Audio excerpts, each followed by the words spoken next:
The vision of Obadiah.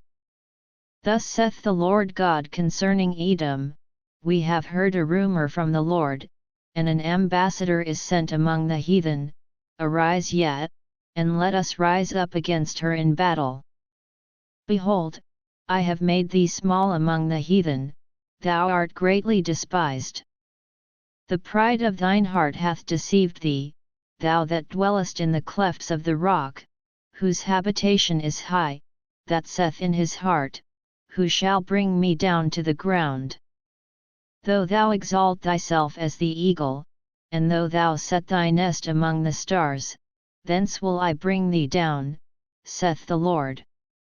If thieves came to thee, if robbers by night, how art thou cut off? Would they not have stolen till they had enough? If the grape gatherers came to thee, would they not leave some grapes?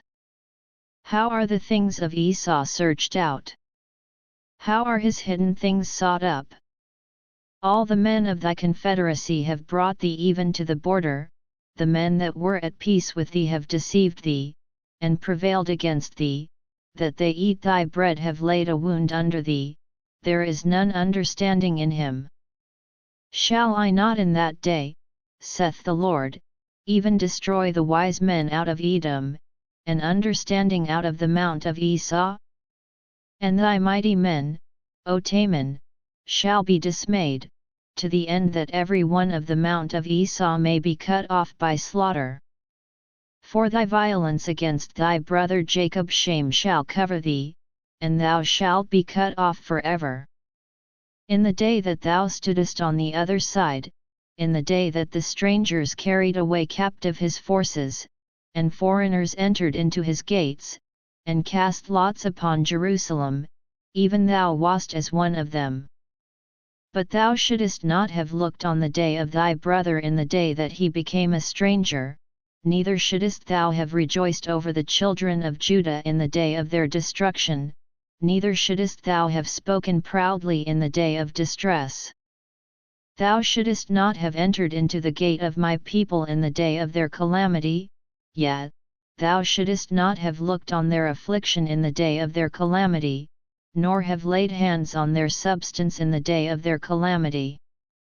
Neither shouldest thou have stood in the crossway, to cut off those of his that did escape, neither shouldest thou have delivered up those of his that did remain in the day of distress.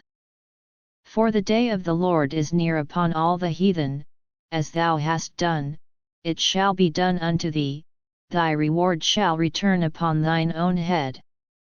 For as ye have drunk upon my holy mountain, so shall all the heathen drink continually, yet, they shall drink, and they shall swallow down, and they shall be as though they had not been. But upon Mount Zion shall be deliverance, and there shall be holiness, and the house of Jacob shall possess their possessions. And the house of Jacob shall be a fire, and the house of Joseph a flame, and the house of Esau for stubble, and they shall kindle in them, and devour them, and there shall not be any remaining of the house of Esau, for the Lord hath spoken it.